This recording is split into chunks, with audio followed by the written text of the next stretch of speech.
Hi guys, welcome to my channel. ఎస్ఎస్సిజిఎల్కి సిహెచ్ఎస్ఎల్కి ఎంటీఎస్కి ఉపయోగపడే టైమ్ అండ్ డిస్టెన్స్ టాపిక్ నుంచి ఒక క్వశ్చన్ చూద్దాము. Okay, Ajay cycled at 8.5 kilometers per hour for 4 hours. Then took an auto and traveled at 20 kilometers per hour for 1.5 hours.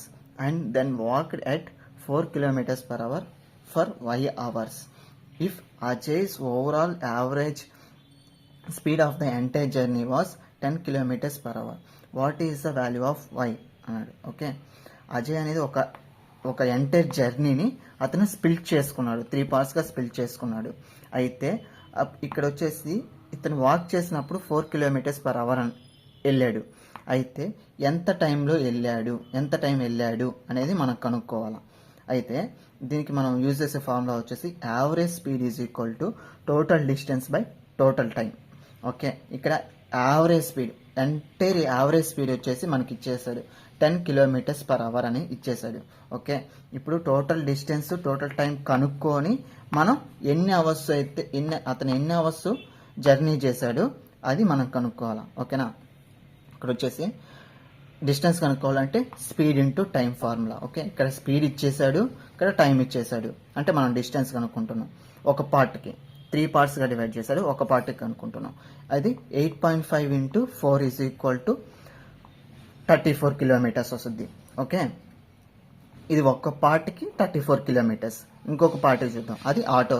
Okay, speed వచ్చేసి 20 kilometers per hour and 1.5, అంటే speed ఇచ్చాడు, time ఇచ్చాడు, distance కనుక్కోవాలి. 20 into 1.5 is equal to 30 kilometers, అంటే second part వచ్చేసి 30 kilometers. ఇప్పుడు third part కనుక్కోవాలి. Third part distance is equal to speed into time. Speed వచ్చేసి 4 kilometers per hour, టైం వచ్చేసి y hours, అంటే మనం ఈ వైని కనుక్కోవాలా. అప్పుడు మామూలుగా distance formula distance is equal speed into time.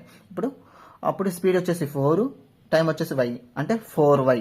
Okay, అప్పుడు టోటల్ డిస్టెన్స్ కనుక్కోవాలి. టోటల్ డిస్టెన్స్ అంటే 3 parts 34, 30, 4y వచ్చింది. యాడ్ చేస్తే 30 + 34 వచ్చేసి 64 + 4y. టోటల్ డిస్టెన్స్ వచ్చేసి 64 + 4y అనేది వస్తుంది. ఓకేనా, ఇప్పుడు వచ్చేసి టోటల్ టైం కనుక్కోవాలి. 4 + 1.5 5.5 + y hours. Okay, 5.5 + y. Okay, entire journey of the average speed వచ్చేసి 10 hours 10 kilometers per hour అని ఇచ్చేస్తారు కాబట్టి 10 వేసుకున్నాం.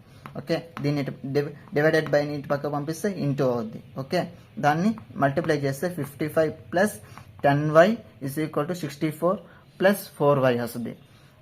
ఈ 4y నీటి పక్క పంపిస్తే 10y - 4y is equal to 64.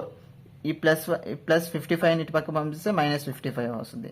Okay, 6y is equal to subtract చేస్తే 9 వస్తుంది. Okay, y is equal to ఈ మల్టిప్లికేషన్ ఇటు పక్క పంపిస్తే డివైడెడ్ బై అవుద్ది.